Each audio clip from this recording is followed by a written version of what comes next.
নমস্কাৰ, মই ৰঞ্জু শইকীয়া। মই এখন কবিতা পুথি উলিয়াইছিলোঁ 2020 চনত। মোৰ 4খন কিতাপৰ ভিতৰত প্ৰথম কবিতা পুথিখন হ'ল স্বপ্নীল আকাশ। এইখন কবিতা পুথি মোৰ স্বপ্নীল আকাশখন।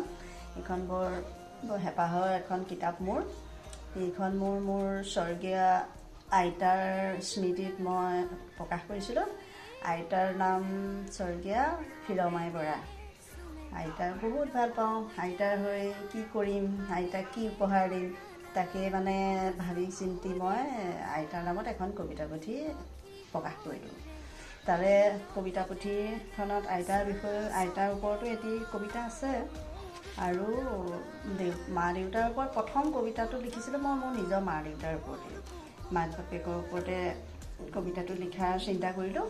গতিকে মা দেউতাক এটি উপহাৰ দিম বুলিয়ে কবিতাটো লিখিছিলোঁ। তাকে মই পাঠ কৰিবলৈ লৈছোঁ, আপোনালোকে শুনিবচোন।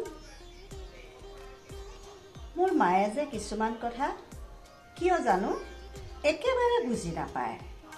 ভোক কুচিল বুলি ক'লেও আকৌ এগৰা দিবলৈ চায়। বৰকৈ দুখ পোৱা নাই বুলিলেও কিয় যে মানি নলয়। আজি মা ভোক নাই বুলি ক'লেতো তিল মাত্ৰও বুজি নাপায়। কিছুমান কথা বুজিও নুবুজে পায়। নিজৰ ভাগৰখিনিও আমালৈ সাঁচি থয়। মা মোৰ অন্নপূৰ্ণা, অমৃত ভাগীৰথী, নিস্বাৰ্থ মৰমৰ এখন বোৱতী নদী।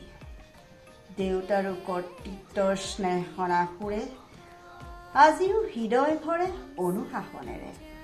দেউতাৰ কপালত নিমখীয়া ঘামবোৰ বিৰিঙে আমাকচোন কাহানি দেখাব নিবিচাৰে।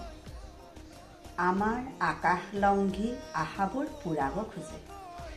সংসাৰৰ হাজাৰটা শিল ধুমুহা মূৰ পাতি লৈ দেউতা মোৰ ভাৰস্তৰ সৰ্বোচ্চ স্নেহ বটবৃক্ষ। ত্ৰিভুৱনে নাই যাৰ সমকক্ষ। জীৱন সৰগী সোধা পিও বাৰম্বাৰ।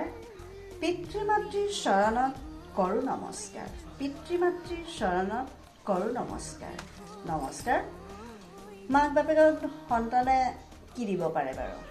মাক বাপেকে যিখিনি কৰে, মাকে 10 মাহ 10 দিন গৰ্ভত লৈ তাৰপিছত লালন পালন কৰি গোটেই জীৱন মাকে পৰিচৰ্যা কৰে। দেউতাকে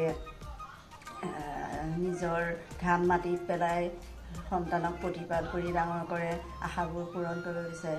মাক দেউতাকক আচলতে সন্তানে উপহাৰ দিওঁ বুলিলেও সকলো উপহাৰেই তেওঁলোকৰ সমকক্ষ নহয়, তেওঁলোকৰ উপযুক্ত নহয়। গতিকে মই এটি কবিতাকে মা দেউতাক মই উপহাৰ দিছিলোঁ। গতিকে সেই কবিতাটো আপোনালোকে কেনে পালে জনাবচোন। নমস্কাৰ।